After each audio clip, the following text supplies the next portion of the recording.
Hello dear student. तो आज एनजीआई study centre में आपका एक बार फिर से स्वागत है। आज मैं 9th क्लास का हिस्ट्री का चैप्टर लेके आया हूँ और बहुत ही ज़्यादा इंटरेस्टिंग और बहुत ही ज़्यादा हार्ड जो आपको लगता है आज वो चैप्टर बहुत ईजी लगने वाला है। आप अपनी कॉपी किताब लेकर बैठ जाइए और अब मैं इस चैप्टर को स्टार्ट करने वाला हूँ। और 9th क्लास के हिस्ट्री का पहला चैप्टर फ्रांसीसी क्रांति, इसको आज हम पढ़ेंगे। तो सबसे पहले हम ये पढ़ लेते हैं कि फ्रांसीसी क्रांति क्या थी। देखो, फ्रांसीसी क्रांति जो शब्द है वो शब्द इस पूरे चैप्टर को मिला करके लिया गया है। क्रांति का एक अलग ही शब्द बन जाता है। क्रांति का एक अलग ही शब्द बन जाता है जब एक देश में किसी भी तरीके की आपदा आती है या फिर अगर लोगों के ऊपर अत्याचार होता है तो लोग अपने अधिकार के लिए उसके खिलाफ लड़ते हैं। अपने अधिकार के लिए लोग उसके खिलाफ लड़ते हैं और उसी को कहा जाता है क्रांति। तो ये ऐसी चीज़ें हो रही थी फ्रांसीसी में। अब फ्रांसीसी की अगर हम बात करें तो 14 जुलाई की हम बात कर रहे हैं। 14 जुलाई 1789 14 जुलाई 1789 की सुबह पेरिस नगर में आतंक का माहौल था। सम्राट ने सेना को शहर में घुसने की आज्ञा दे दी थी। मतलब सम्राट ने बोला कि आप जाओ, आप शहर में घुस जाओ। वो शहर में घुस गए, पूरा माहौल आतंक का बना दिया। कई लोग मरे, कई लोगों को तकलीफ़ों का खूब सामना करना पड़ा। अब उसके बाद क्या हुआ सुनिए। सैकड़ों लोगों का एक समूह पेरिस नगर के पूर्वी भाग की ओर चल पड़ा। सैकड़ों लोग थे, सैकड़ों लोगों का जो समूह था वो पेरिस नगर पूर्वी भाग की ओर चल पड़ा था। किले की जेल को तोड़ डाला। जो किले का जेल था उसको तोड़ डाला, जहां बहुत बड़ी मात्रा में गोला बारूद मिलने की संभावना थी। हथियारों पर कब्जे कर लिए गए। इस लड़ाई में कमांडर मारा गया और कैदी छुड़ा लिया गया।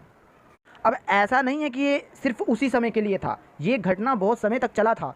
इस घटना के बाद कई दिनों तक पेरिस तथा देश के देहाती क्षेत्रों में कई और संघर्ष भी होते रहे थे। बहुत सारे संघर्ष होते रहे थे। वहीं पे नहीं रुक गया था कि एक शासन आया, वहाँ पे कब्जा किया और फिर उसको जो है अपनी सम्राट ने सेना को आज्ञा दे दिया कि उसको डालो। तो ऐसा नहीं है। वहाँ पे एक ही दिन नहीं हुआ था, वहाँ पे कई कई दिनों तक वहाँ पे ऐसा संघर्ष चला था। अब समझ लेते हैं कि ऐसा हुआ क्यों था। आखिर में फ्रांसीसी में ऐसे लोग आए क्यों थे, ऐसे लोगों का आक्रमण हुआ क्यों था, लोगों ने ऐसा किया क्यों था, वहाँ के जो सैनिक थे, सम्राट थे, उन्होंने ऐसा आज्ञा क्यों दिया था। अब समझिए इस बात को।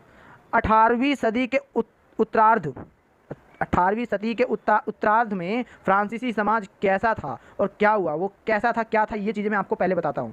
देखो, सन 1774 में राजवंश लुई सोलवा फ्रांस की राजगद्दी थी पर बैठ गया। उस समय उसकी उम्र केवल 20 साल थी, केवल 20 साल। फ्रांस की गद्दी पर लुई सोलवा। अच्छा देखो, लुई सोलवा का अगर मैं बात करूं तो लुई सोलवा एक नाम है जो कि किसकी गद्दी पर बैठा था, फ्रांस की गद्दी पर बैठा हुआ था। यानी फ्रांस का शासक था वो एक तरीके से। और उसकी उम्र सिर्फ 20 साल थी, सिर्फ 20 साल। अब उसकी शादी हुई किससे, अमेरिका की राजकुमारी से। और उसका नाम क्या था, एंतोइनेट। बहुत अजीब सा नाम है, लेकिन इसको आप याद कर लेना। पूछ सकता है कि लुई सोलवा जो है वो कौन थे। तो फ्रांसीसी शासक थे और राजगद्दी पर वही बैठे थे। उनकी उम्र 20 साल थी और किसके साथ शादी हुई थी, ऑस्ट्रेलिया की राजकुमारी के साथ। क्या नाम था, एंतोइनेट।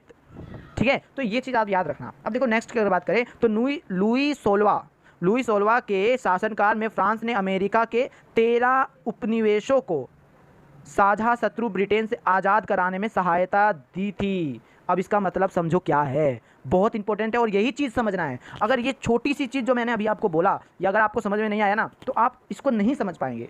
ठीक है, तो ये छोटी सी चीज़ें, इसको समझने की कोशिश करना। ठीक है, देखो, जो फ्रांस था उसने अमेरिका पर जो ब्रिटेन शासन था, उस अमेरिका को ब्रिटेन से आज़ाद करवाने के लिए इसने अमेरिका का साथ दिया था। यानी कि तो 13 उपनिवेश अमेरिका के थे, उसको आज़ाद करवाने के लिए अमेरिका का खूब साथ दिया, बहुत अच्छी तरीके से साथ दिया।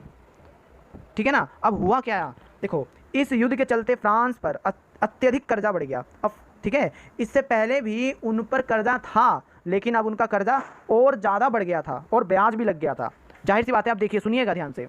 जब फ्रांस ने अमेरिका का साथ देने के लिए कहा तो फ्रांस ने इतने सारे हथियार खरीद लिए, बहुत सारे हथियार खरीद लिए, काफ़ी तरीके के उसने संसाधन युद्ध में ही लगा दिए।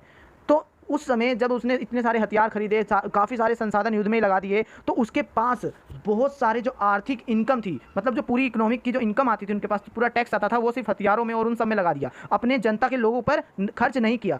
तो जब पूरा पैसा ख़त्म हो गया तब उस पर और उसने और कर्जा ले लिया।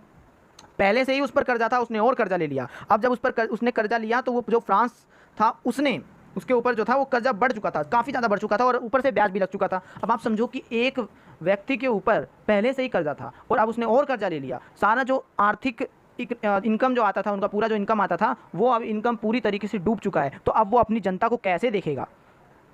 जिस देश में वो रहता है, उस देश में अपनी जनता को देखने के लिए, उसके रख रखाव के लिए पैसे की तो ज़रूरत पड़ेगी ना भाई। अब पैसे तो हैं नहीं, तो करेगा क्या? अब देखो क्या हुआ फिर उसके बाद। कर्ज चुकाने के लिए उन्होंने अपने नियमित खर्चे जैसे सेना के रख रखाव, राज दरबार, सरकारी कार्य, विद्यालय, इन सब पर टैक्स को बढ़ा दिया। जो टैक्स वो 10% लेते थे, वही टैक्स वो लगभग 2 गुना 3 गुना कर दिया था। अब आप सोचो, आप एक एग्जांपल के जरिए समझो। अगर आपके पापा के पास 5,000 रुपये आता है और वो 5,000 रुपये में आपको सिर्फ 500 रुपये देते हैं पॉकेट मनी के लिए। अब घर का खर्चा अगर बढ़ जाएगा, घर का खर्चा जो है वो अगर बढ़ जाएगा, तो आपके जो पापा हैं वो क्या करेंगे? आपको जो 500 रुपये मिलता था उसमें कटौती करके आपको कितना देंगे? 200 रुपये। और अगर बहुत ज़्यादा ज़रूरत पड़ गया तो हो सकता है कि आपको 100 रुपये या 50 रुपये दे। सेम यही कंडीशन फ्रांस के लोगों के साथ हुआ था कि जब उन्होंने इतना सारा कर्जा ले लिया था और इतना सारा कर्जा सर पे लद गया था, तो उन्होंने सोचा कि अब ये सारे जो पैसे हैं, जो इनकम है, वो किससे लिया जाए? पब्लिक से लिया जाए। इसीलिए उन्होंने जो सरकारी दफ्तर हुआ करते थे या फिर जो सरकारी काम हुआ करते थे, ठीक है, राज दरबार जो थे उनसे, सेना से, और उस जो सेना के लिए रख रखाव थे उनसे, विद्यालयों से, इन सब से क्या लेने लगे? टैक्स लेने लगे। लेकिन टैक्स तो पहले भी लेते थे, लेकिन अब जो टैक्स था वो 2 गुना से 3 गुना बढ़ा चुके थे। यानी कि लगभग अगर वो 100% में से पहले 20% लेते थे, तो वो लगभग अब 40% 60% टैक्स लेने लग गए थे। तो अब आप सोचो कि लोगों को कितना ज़्यादा समस्या झेलना पड़ा था। अगर कोई इंसान 5,000 रुपये मंथली कमाता है, तो वो अब उस 5,000 में से उन फ्रांसीसी को कितना देना पड़ता होगा? सिर्फ 5,000 में से 2,500 देना पड़ता होगा, या हो सकता है कि सिर्फ उनको 3,000 मिले। तो वो अपना गुजारा कैसे करेंगे? इतनी सारी तकलीफ़ों के साथ उनको जीना पड़ रहा था। तो आप समझिए कैसे जी रहे होंगे वो। अब यही नहीं, आगे सुनिए कि क्या हुआ था उसके बाद। देखिए, हर समाज में अलग अलग वर्गों के लोग रहते थे, इसीलिए फ्रांस में भी अलग अलग वर्ग के लोग रहा करते थे। तो उन लोग अलग अलग जो वर्ग हुआ करते थे, उन पर अलग अलग परिस्थितियों का सामना करना पड़ता था। कुछ अमीर लोग, कुछ गरीब लोग। ऐसे लोगों को, जो अमीर लोग थे वो तो चलो अपना गुजारा कैसे भी कर लेंगे, लेकिन जो गरीब लोग थे वो अपना गुजारा कैसे कर पाएंगे, है ना? तो ये चीज़ है। तो देखो, अगर हम फ्रांसीसी समाज की बात करें तो फ्रांसीसी समाज में पूरी आबादी, फ्रांस की जो पूरी आबादी थी उसमें 90% किसान थे। 90% किसान, जो कि एक गरीब वर्ग था। 90% किसान थे और लगभग 60% ज़मीन पर कुलीनों, जो कुलीन वर्ग था वो लगभग 60% ज़मीन पर उनका अधिकार था।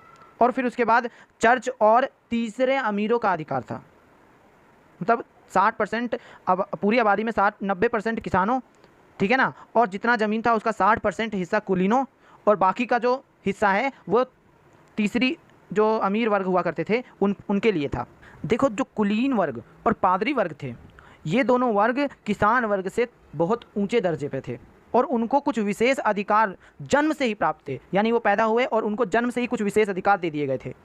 इसमें से सबसे महत्वपूर्ण और सबसे ज़्यादा महत्वपूर्ण विशेष अधिकार था कि राज्य को दिए जाने वाले करों से छूट मिलेगी, यानी कि उनको कर देने की कोई ज़रूरत भी नहीं पड़ेगी। और ये सबसे ज़्यादा गलत था।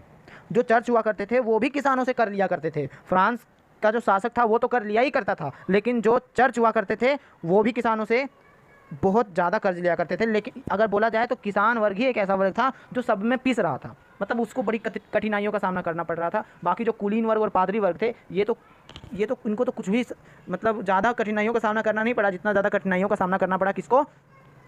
किसान वर्ग को। बस आज के लिए इतना ही। नेक्स्ट पार्ट में हम फ्रांसीसी लोगों को जीने के संघर्ष, यानी उसका जीने का संघर्ष कैसा था, और फिर उसके बाद इतनी घटनाएं होने के बाद उनका जीने का संघर्ष किस प्रकार हो गया, ये सारी चीज़ें हम नेक्स्ट पार्ट के अंदर पढ़ेंगे। सेकंड पार्ट, ये पार्ट बस इतना ही। तो वीडियो अच्छा लगा हो तो लाइक और सब्सक्राइब जरूर कीजिए। धन्यवाद। Thank you, tata and bye bye.